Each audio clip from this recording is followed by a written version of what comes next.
कहावतें और धारणाएँ व्यवहारिक ज्ञान पर ही आश्रित होती हैं, जो कथाओं, कहानियों और आम बोलचाल की भाषाओं में कहावतों और धारणाओं का रूप ले लेती हैं। जो कहावतें और धारणाएँ लंबे समय तक आकलन करके लिखी और बोली जाती हैं, वो सर्वथा सत्य होती हैं, पर जो कहावतें और धारणाएँ 2 या 4 उदाहरण लेकर ही कहे और बोल दी जाती हैं, वो असत्य होती हैं और भविष्य में समाज के लिए एक दूषित धारणाएँ बन जाती हैं। मौजूदा समय में भी हमारे देश में कई ऐसी कहावतें हैं, कई ऐसी धारणाएँ मौजूद हैं जो इस समाज को, इस देश को पीछे ले जाने का काम कर रही हैं, जो कि हमारी सामाजिक असमानता का भी आधार बनी हुई हैं।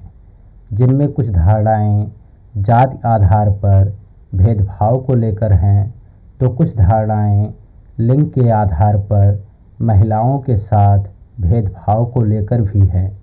कुछ धारणाएँ अंधविश्वास को बढ़ा रही हैं, तो कुछ धारणाएँ कर्मकांड को प्रमोट कर रही हैं। और हम इन दूषित कहावतों और धारणाओं के जाल में फंसकर अपनी ही दुर्दशा को देखते चले जा रहे हैं। उदाहरण के तौर पर किसी मूर्ख कवि ने अतीत में बोल दिया कि गगरी दाना शूद्र ताना, और हम उसे हमेशा हमेशा के लिए सही मानने लग गए। हम ये समझने लग गए कि यदि भारतीय शूद्रों को अवकाश से ज़्यादा कुछ मिल जाता है तो उसे पचा नहीं पाते। आप इस कहावत के पीछे की सच्चाई को आसानी से समझ सकते हैं।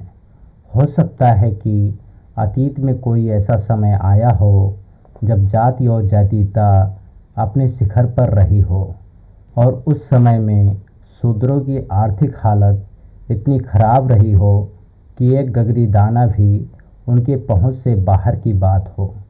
ऐसे में स्वाभाविक है कि एक गगरी दाना भी उन्हें प्रसन्न होने का कारण भी दे सकता है। उस समय के कुछ बुद्धिजीवियों ने इस बात को नोट किया होगा और कह दिया होगा गगरी दाना शूद्र ताना, जो कि आज भी उत्तर भारत में निचली जातियों के लिए सामाजिक भेदभावपूर्ण तंज का एक आधार बना हुआ है। इसी प्रकार अनेकों अनेक धारणाएँ भारतीय महिलाओं के शोषण का आधार बनी।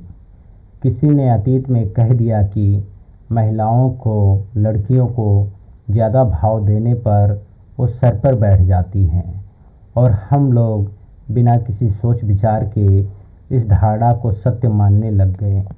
सारा पुरुष वर्ग, यहाँ तक कि महिलाओं के अभिभावक, माता पिता भी इस प्रकार की दूषित मानसिकता की गिरफ्त में आ गए और इस धारणा को सत्य मानकर अपने ही घर की महिलाओं और लड़कियों के हक और अधिकार को छीनने और कुचलने में लग गए। आज भी हमारे समाज में, हमारे धर्म में ऐसी अनेकों अनेक धारणाएँ और कहावतें मौजूद हैं, जो कि हमारे देश की महिलाओं का, देश के दलितों और पिछड़ों का शोषण का आधार बनी हुई हैं।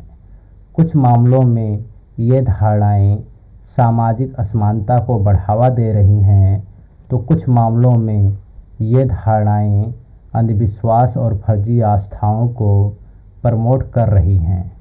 हमें भले ही ये कहावतें और धारणाएँ काफ़ी छोटी समस्या लगें, पर वास्तविकता ये है कि ये छोटी छोटी सी दिखने वाली अनेकों अनेक धारणाएँ हमारे पूरे सामाजिक ताने बाने को प्रभावित कर रही हैं और हमारे सामाजिक प्रगति के मार्ग में भी एक अनजाना अवरोध उत्पन्न कर रही हैं।